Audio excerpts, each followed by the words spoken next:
So, our next panel discussion will be led by SUNGKU Kim, CEO of Nexus One, one of Korea's rising blockchain accelerators. Always trying to find a successful use case where blockchain can be applied in real life, SUNGKU Kim hopes he could contribute to the opening of Blockchain 3.0. Lately, he's been appearing as a judge on the TV survival program Block Battle, the world's first ever blockchain survival show. So please put your hands together to welcome SUNGKU Kim and our distinguished panelists and let the Block Battle begin.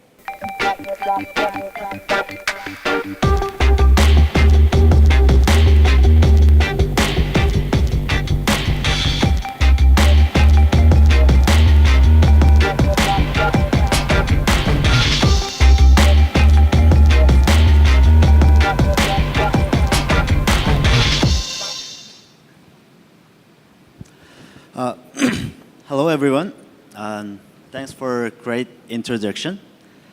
And my name is SUNGKU Kim from Nexus One. We are crypto fund and accelerator, and we established it last year, and we have more than 15 portfolios, like Chromapolis, Block Cloud, and Korean. We have Insurium, Temco, Spin Protocol, and Benefit. So, could you introduce yourself first? Hi, everyone. My name is Melody. I'm a co-founder of Spartan Group.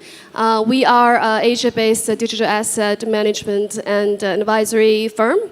We actively deploy capital and resources in the most in the best entrepreneurs in blockchain space. We are also, I personally also an advisor to Origin Protocol and also as head of their business development in Asia. Very honored to be here. So good afternoon, everyone. My name is NICOLE, and I'm head of Asia Pacific at Asia Blockchain Review. We are a member of Infinity Blockchain Group, which has members in Vietnam, Japan, Hong Kong, China, and also Southeast Asia. So we are now running our media, community, and event platform from Bangkok, Kuala Lumpur, and Ho Chi Minh City. We are very passionate about being the gateway for Asia-facing businesses to tap on the opportunities in here and get connected with the local players. By this year end, we want to launch 5 country landscape reports for 5 emerging countries in Southeast Asia, including Vietnam, Malaysia, Thailand, Indonesia, and the Philippines. So we're very honored to be here, and we also want to listen from you, your inputs and feedbacks to see if we can improve our reports by the end of this year. Thank you very much for coming here. Hello, I'm Rose from No Capital. I'm the partner of NodePlus and also in charge of the marketing of No Capital. No Capital, I think many of you have known it because it's a top venture capital in Asia, and it has invested in more than 200 projects focusing on blockchain. These 200 projects become every owner of blockchain industry, such as exchange, media, technology, and applications. NodePlus is a PR agency incubated by No Capital. We provide PR agency and the global activities and the brand strategies for projects to be globalization. Now we have served more than 100 projects, helped them to enlarge their impact and expand their influence in the world. Thank you. Okay. Today's our topic is Asian country really can become a cradle of killer blockchain apps. That's our topic.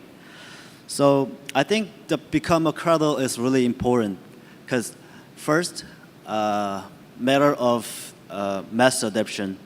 All we know, mass adoption is the key to success of blockchain industry. So that's the reason why important. Second, I think if become a cradle of blockchain killer apps, that market probably can leading the whole industry. So, all right, let's get started. So, how do you think about Asian Asian countries can become a Cradle? Sure, yeah. So we're all in Asia. I really think Asia will become the center of blockchain adoption. My rationale, I think number one is Asia has the largest gaming companies all across Asia.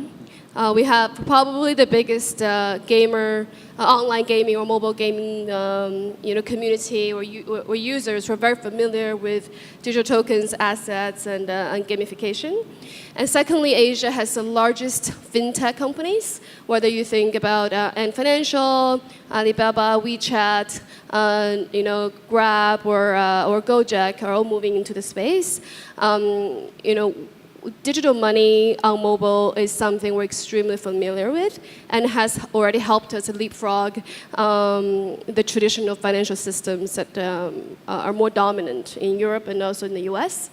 And the third, I think, Asia definitely has the most aggressive and risk-taking traders. For better or worse, it has helped cryptocurrency to achieve mass adoption in particular Asian countries. Okay, I would like to echo Melody's point about China and these markets. Honestly, when it comes to Asia, to me, I think we should talk about like China and non-China, like China and non-Chinese market, because basically the way that the blockchain space is functioning in China and outside China is very different.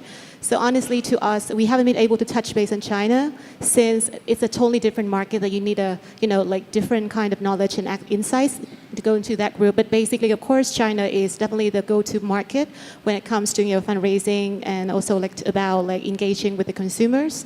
So basically, I think that in terms of market size, if you want to bring mass adoption of blockchain to mainstream, definitely Asia should be the best place to go for in the first place.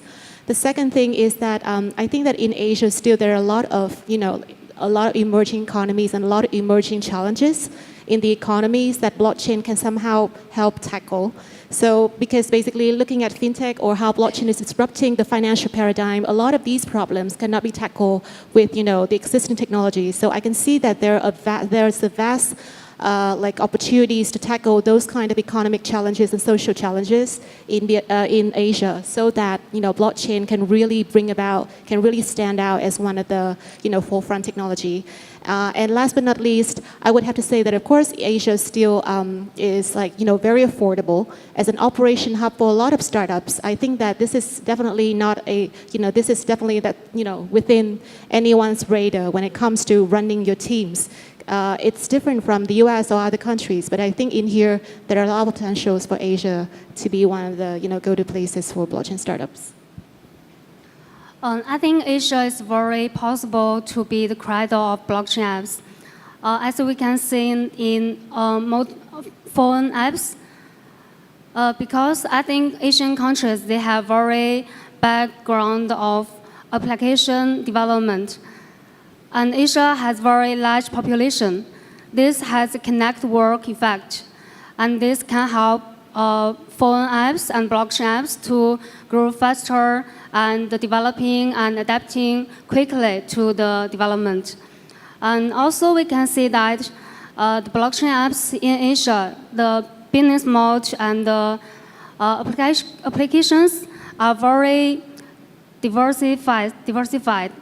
So I think it's very possible for Asia to become the cradle of blockchain apps. I think it can be the birthplace for the blockchain apps. It also can be a space of outbreak of blockchain apps. So we are looking forward to it. Nice.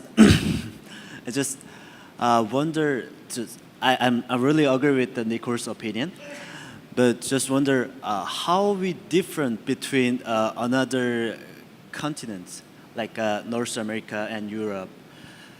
We all know Asia market is really rising and we have a potential to become a cradle of blockchain, killer apps, right? So how different between other continents, you think? I think Asia is as a continent Asian countries are very different from each other as well. You have Southeast Asia, you have Japan, which are probably compared to China and Korea, are probably on the more conservative side in cryptocurrency, whether it's trading or the first or exchanges, where the first group of adopters are probably less so compared to Asia, China and Korea. I do think the entrepreneurs in Asia, specifically China, I guess, they do first and then ask for forgiveness later. So they are more nimble, they are more creative in ways that they can use the blockchain cryptocurrency. And I think Asia in general is less, they're less aware of regulations, regulatory risk, which in a way probably makes them even further in driving like a first wave of adoption compared to Europe and United States. So that's, I guess, I'll leave more time for the rest of the panelists, but that's my view. It's more like a wild west. I think the major difference we can see is about regulatory framework. I think the majority of countries in Asia are still, that blockchain cryptocurrencies is still in gray area.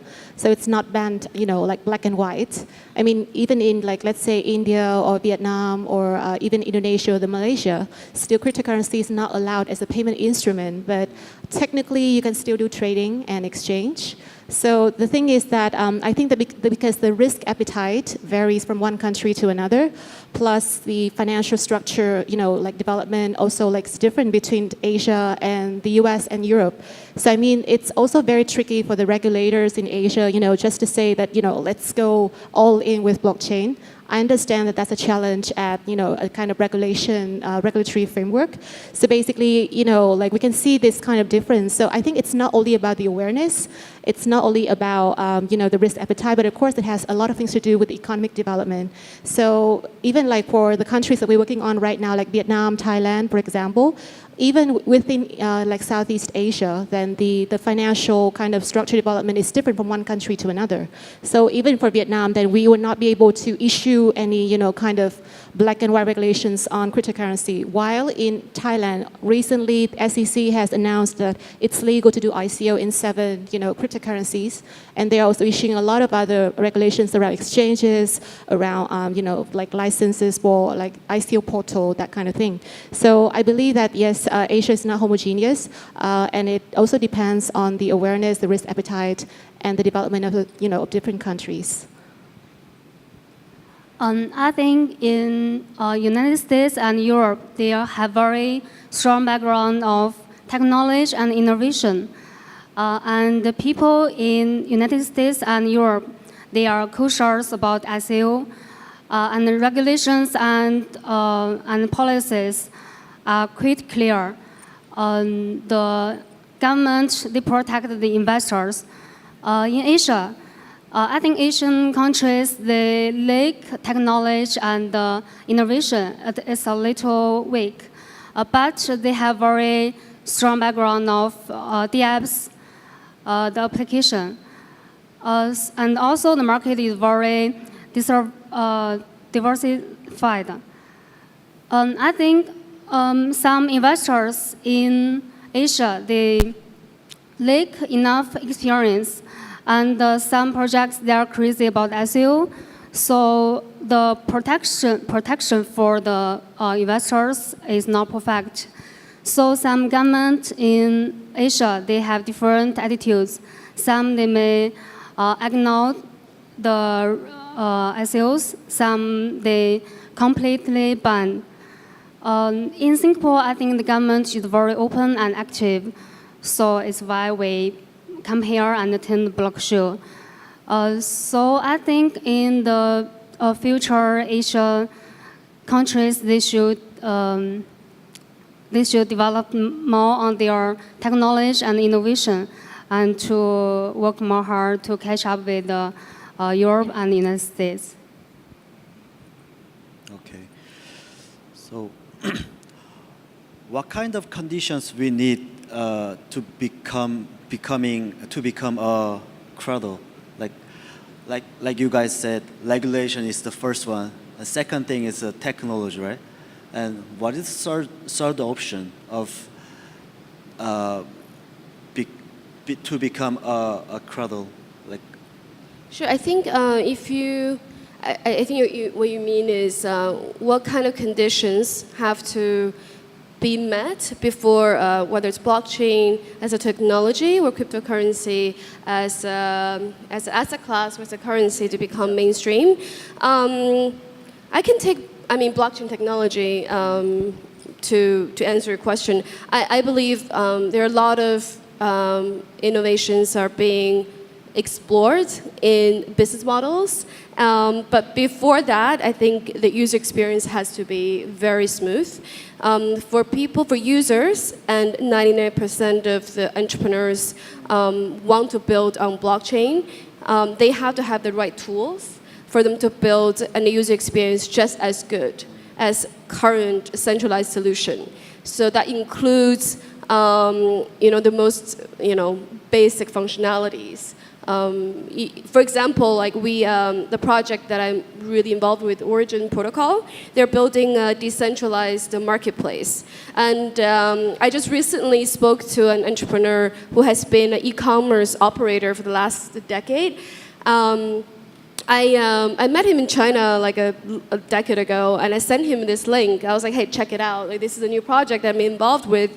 And he's like, well, this doesn't even have categories. I can't sell on this platform.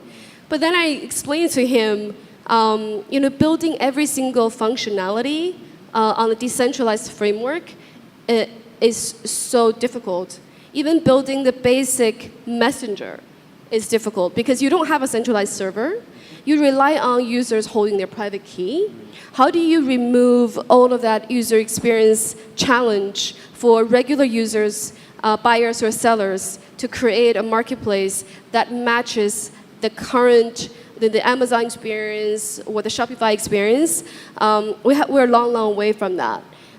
So I think it's the right time to work, to invest and work on building these tools, these foundations, to help the next wave of entrepreneurs to build real applications to drive mainstream adoption. So I think this condition has to be met before blockchain applications become more mainstream.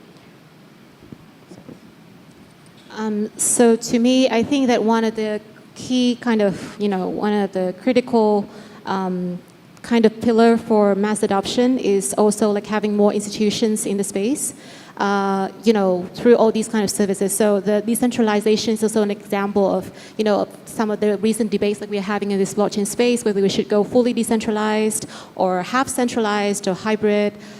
Those kind of things. So I think that, of course, one of the beauties of blockchain is about decentralization. But until then, when people are still kind of trying to, kind of wrap up their mind around this blockchain space, then basically, like the enterprise solutions, for example, is one of the key kind of foundations for more people coming on board with blockchain.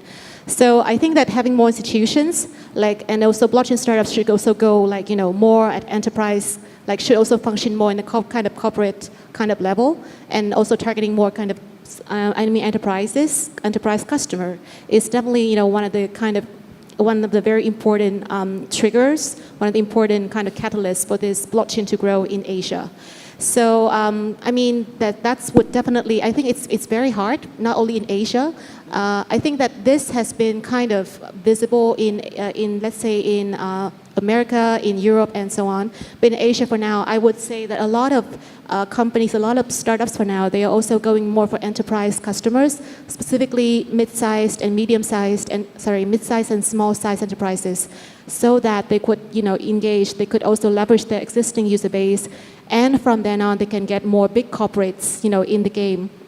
I think that would be the way to go now that, the market is a bit shaky, and people are still trying to find, the next source of growth. So I think this will be important, specifically in Asia, since the market in here is so huge. A lot of the hierarchy, the institutions are there. So how we can just get those kind of players in the game, it's really kind of important. I think the first space of blockchain apps to use is in financial industry. As we can see that blockchain was born from Bitcoin, and Bitcoin was born from financial industry. I think blockchain is about to create value, and it also should bring convenience to our life. But I think the financial industry is not enough because the basic technology of blockchain is still not very satisfied to our application. The storage and the efficiency is still need to improve. So I think in Asia, those companies in Asia and in all over the world should work hard to provide the basic development of the technology, and also the first place. Of course, the first place of blockchain, the apps will be used is a financial industry. Yeah. Okay. So.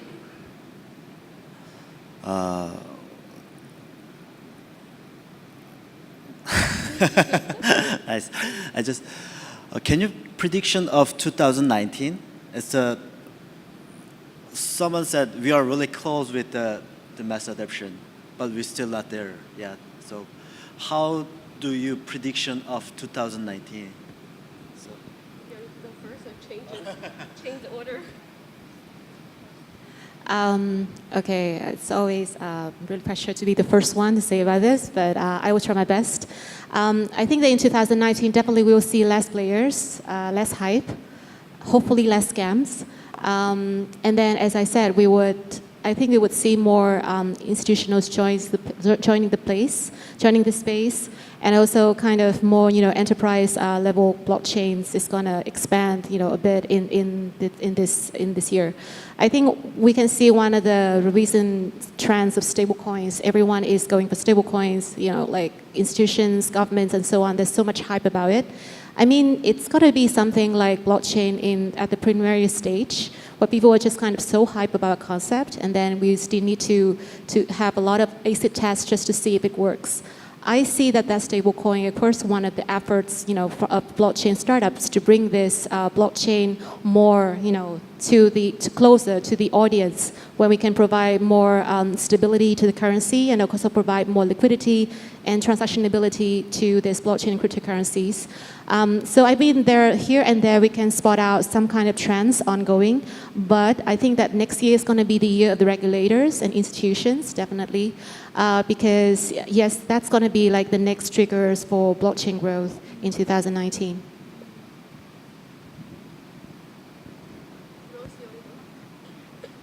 Last year, we invested many projects. They are in different industries. But this year, it's hard for us to find very good projects. Maybe some they lack innovation, and some they just it's hard to realize. I think it's totally because the technology. Last year, many people they are crazy about ICO in Asia, and this year, as the atmosphere is more clear and more and more people they will care about the real value of blockchain, and they will think more about technology and the conference it will bring to us, but not just about the financial industry. So I think it's development, and it's a good thing to think. It's hard to say what will be in the next year, but this year, as now the market is bad, we should think about more opportunities at present. So I think we should work together, not only Asia but also United States and Europe. We should work together and make progress together. glad to finally go last. I think there are a lot of companies who have raised money in 2017 and 18. They have been, other than the ones that are scam or already run out of money. So the ones who are left and still very serious about building projects on decentralized infrastructure, I think these projects will have something to show in 2019. And my prediction is that infrastructure is still not good enough yet for them to show fully decentralized application as they promised on their white paper or on their roadmap. But I do believe these companies, whether it's under pressure of showing real adoption or because they see full decentralization is not completely necessary, we will see applications adopting certain components of decentralization design and improve user experience on privacy, on data ownership. So I predict there will be a major social media or marketplace companies emerging in 2019. It's able to get a million users. So yesterday I met a company is doing kind of like a dummy token, like a fan dummy token. But I think it's a really good experiment, right? Like you're not really using blockchain in like 90% of the application, but the token itself represents certain assets, and that token, because of the ERC20 standard you're using, that token at least have like fungible values. So I think this kind of adoption will start to happen 2019. So we have not enough time to make another question, I guess. So can we get some questions for audience, or just go ahead? Okay. I think people are hungry. It's almost 1:30. So if someone have questions, could you raise your hand, please? If not, you can just, okay.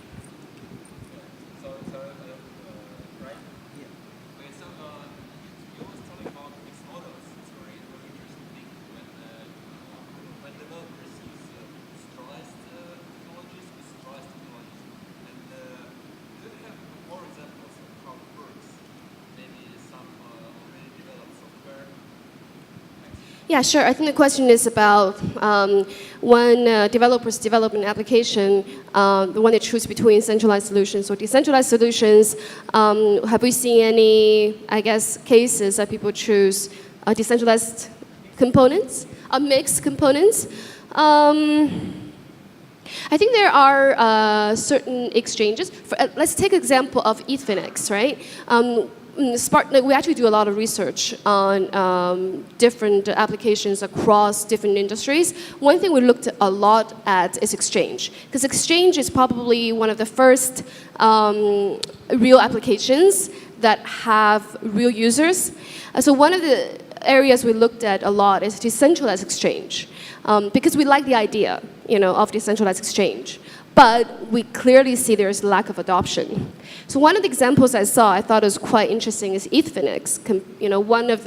It's the decentralized application or exchange owned by the same company, owns Bitfinex. So Bitfinex is fully centralized, but Ethereum is their so-called decentralized exchange. However, if you compare Ethereum with all the rest of the decentralized exchange, Ethereum only took one part of decentralization, because it doesn't believe they should decentralize every single piece of architect in their exchange. So the only thing they decentralized, I believe, was on-chain settlement. Even order matching is off-chain because it's much faster.